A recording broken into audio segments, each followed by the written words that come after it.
नमस्कार, आपण पाहत आहात SB9 मराठी। पाहुयात आजच्या विशेष घडामोडी। आता बातमी समोर येते पलूस पुणदी गाव या ठिकाणाहून।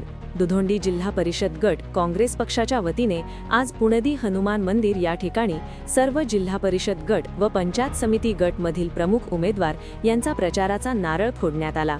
यावेळी प्रमुख उपस्थिती म्हणून पलूस कडेगाव विधानसभा क्षेत्राचे आमदार विश्वजित कदम यांनी उपस्थिती लावली व सर्व ताकदीने सर्वसामान्य नागरिकांपर्यंत पोहोचून त्यांचे काम करण्याचे आश्वासन या ठिकाणी देण्यात आले व आपण सर्व काँग्रेस पक्षातील सर्व कार्यकर्ते मिळून तळागाळापर्यंत जाऊन लोकांचे प्रश्न मार्गी लावूया। काँग्रेस पक्षाला संधी द्या, आपण निश्चितपणे काँग्रेस पक्ष विजयी होईल, मला आशीर्वाद द्या, अशी ग्वाही या ठिकाणी करण्यात आली।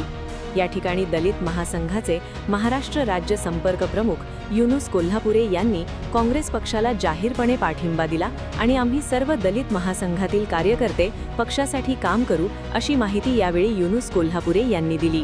पाहूया त्याविषयी अधिक माहिती SB9 मराठी पलूस। मी युनुस कोल्हापुरे, दलित महासंघ जिल्हा संपर्क प्रमुख।